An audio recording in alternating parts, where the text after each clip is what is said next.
Hi friends, அனைவருக்கும் வணக்கம். இன்றைக்கி நம்ம ரூபீஸ் வீட்டு சமையலில் நம்ம என்ன சமைக்க போகிறோம் அப்படின்னு பார்த்தீங்கன்னா, கோழி கடையில் பிராய்லர் கோழிக்கறியை வாங்கிட்டு வந்து அந்த கோழிக்கறியை வச்சு மணக்க நல்ல ஒரு அருமையான டேஸ்ட்டில் நாட்டுக்கோழி குழம்பு டேஸ்ட்டுக்கு நம்ம வைக்க போகிறோம். கடையில் இந்த கோழிக்கறி வாங்குறப்பவும் கோழிக்கால் வந்து கொஞ்சம் ஃப்ரீயாகவே கொடுத்துருக்காங்க. அந்த கோழிக்காலெலாம் வச்சு நம்ம சூப்பும் செஞ்சு சாப்பிட போகிறோம். கோழிக்காலை வச்சு சூப்பா, குப்பையில் போட வேண்டிய கோழிக்காலை வச்சு சூப்பு குடிக்கலாம் அப்படின்னு சொல்கிறீங்களே அப்படின்னு சில பேர் கேட்கலாம். இந்த கோழிக்காலில் தாங்க நிறைய சத்துக்கள் இருக்குது. கோழிக்கால் வந்து நெருப்பு வச்சுட்டு சுட்டு கொடுத்தேன் பாருங்கள்.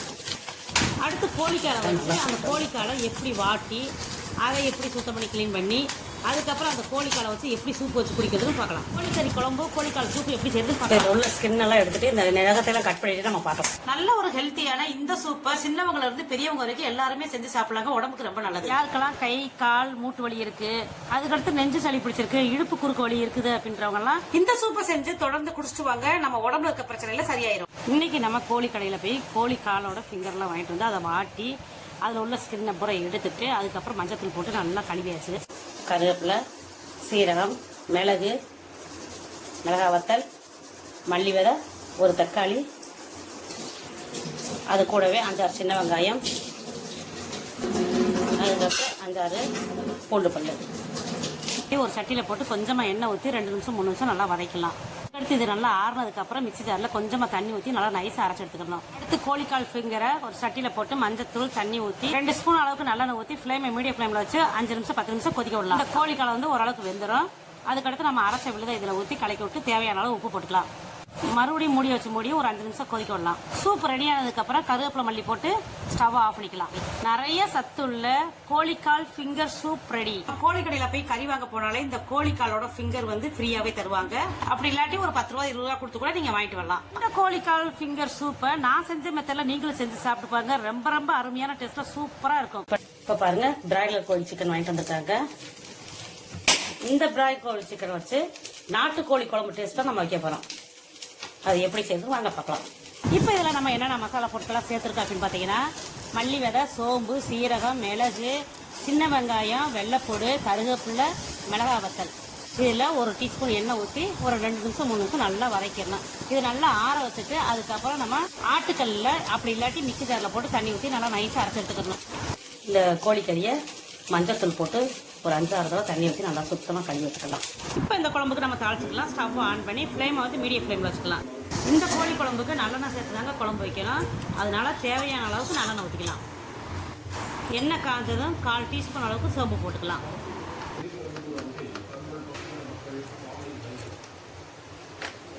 தாளிக்கிறதுக்கு சின்ன வெங்காயம் கட் பண்ணி வச்சுருக்கோம், கருவேப்பிலை, 2 தக்காளியை கட் பண்ணி வச்சுருக்கோம். எண்ணெயில் போட்ட சோம்பு பொரிஞ்சதுக்கப்புறம் நம்ம கட் பண்ணி வச்சுருந்த வெங்காயம் கருவேப்பிலையெல்லாம் அந்த எண்ணெயில் போட்டு நல்லா வதக்கிடலாம். 2 நிமிஷம் 3 நிமிஷம் நல்லா வதக்கிடலாம்.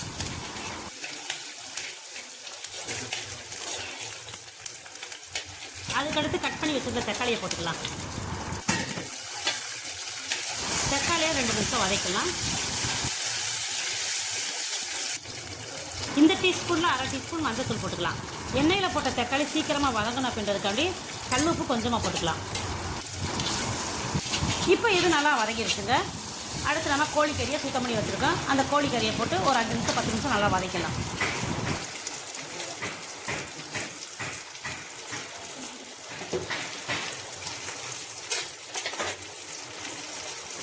இந்த கோழிக்கறியை எண்ணெயில் போட்டதுக்கப்புறம் 5 நிமிஷம் அப்படி இல்லாட்டி 10 நிமிஷம் நல்லா வதக்கிடணும்.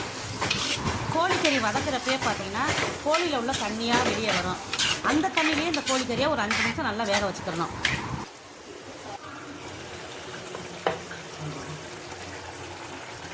இப்போ பாருங்கள், இந்த கோழிக்கறியில் நம்ம தண்ணியை சுத்தமாக ஊற்றலைங்க. அந்த கோழியில் உள்ள தண்ணியில் தான் இந்த கறி வந்து வெந்துக்கிட்டு இருக்கு. அதுக்கடுத்து பார்த்திங்கன்னா நம்ம வதக்கி அரைச்ச மசாலா ஊற்றிக்கலாம். இப்போ இந்த குழம்புக்கு தேவையான அளவு தண்ணி ஊற்றி கலந்து விட்டுக்கலாம். நமக்கு எந்த அளவுக்கு தண்ணி தேவையோ அந்த அளவுக்கு தண்ணி ஊற்றிக்கோங்க. ஒருத்தவங்க குழம்பு திக்காக வச்சு சாப்பிட்ணுன்னு நினைப்பாங்க, ஒருத்தவங்க இந்த குழம்பு வந்து தண்ணியாக ஊற்றி சாப்பிட்ணுன்னு நினைப்பாங்க. தண்ணியோட அளவு மட்டும் உங்களுக்கு எந்த அளவுக்கு தேவையோ அந்த அளவுக்கு ஊற்றிக்கலாம்.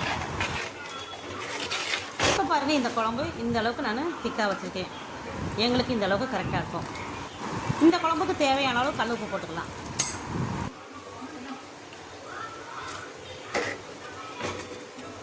குழம்புக்கு காரத்தோட அளவு உப்போட அளவுலாம் கரெக்டாக இருக்குன்னு செக் பண்ணிவிட்டு ஒரு தட்டை வச்சு உரசாச்சு மூடி வச்சுருங்க. ஒரு 5 நிமிஷம் இந்த குழம்பு கொதி வரட்டும்.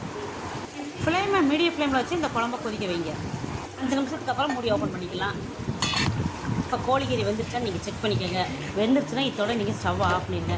கோழிக்கறி வேகலை அப்படின்னு நீங்கள் நினச்சிங்கன்னா இன்னும் 2 நிமிஷம் 3 நிமிஷம் வேக வச்சுட்டு நீங்கள் ஸ்டவ் ஆஃப் பண்ணிக்கலாம். இப்போ எங்களுக்கு கோழிக்கறி குழம்பு சூப்பராக ரெடி ஆயிடுச்சுங்க. லாஸ்ட்டாக நாங்கள் கருவேப்பிலை மல்லி எடுத்து வச்சுருக்கோம். அதை போட்டுட்டு ஸ்டவ் ஆஃப் பண்ணிக்கிறோம். இன்றைக்கி நம்ம வீட்டில் நல்ல ஒரு அருமையான டேஸ்ட்டில் பிராய்லர் கோழிக்கறியை வச்சு மணக்க நாட்டுக்கோழி குழம்பு டேஸ்ட்டுக்கு நம்ம குழம்பு வச்சுருக்கோங்க. இந்த குழம்பு நம்ம எப்படி செஞ்சோம் அப்படின்ற வீடியோ நீங்கள் கடைசி வரைக்கும் பார்த்துருப்பீங்க. கண்டிப்பாக நீங்களும் இதேமாதிரி ட்ரை பண்ணி பாருங்கள். ரொம்ப அருமையான டேஸ்ட்டில் சூப்பராக இருக்கும். கோழிக்கால் சூப்பு நம்ம குடிச்சு முடிச்சதுக்கப்புறம் மிச்சம் இருந்துச்சுங்க. அந்த கோழிக்கால் கோழி சூப்போட இந்த குழம்புல ஊற்றிக்கலாம். மறுபடியும் 2 நிமிஷம் 3 நிமிஷம் இந்த குழம்பை கொதிக்க விட்டுக்கலாம். இந்த கோழி குழம்புல கோழிக்கால் போட்டதுக்கப்புறம் ஒரு 2 நிமிஷம் 3 நிமிஷம் நல்லா வேக வச்சுக்கலாம். அப்போ தான் இந்த கோழிக்காலில் உப்பு காரம் புளிப்பெல்லாம் இறங்கியிருக்கும். நம்ம சாப்பிட்றப்ப நல்ல ஒரு அருமையான டேஸ்ட்டாக இருக்கும். பிராய்லர் கோழிக்கறியை வச்சு மணக்க நாட்டுக்கோழி குழம்பு டேஸ்ட்டுக்கு நம்ம குழம்பு வச்சுருக்கோம். யாருக்கெல்லாம் நெஞ்சு சளி நிறையா இருக்குது அப்படின்றவங்க இந்த நாட்டுக்கோழி குழம்பு மாதிரி வச்சு சாப்பிட்டு பாருங்கள். இந்த குழம்பு சாப்பிட்றதுக்கு ரொம்ப நல்லாயிருக்கும். நம்ம உடம்புல இருக்க அந்த நெஞ்சு சளியெல்லாம் படிப்படியாக குறைஞ்சிருங்க. இப்போ நம்ம ஸ்டவ்வை ஆஃப் பண்ணிக்கலாம்.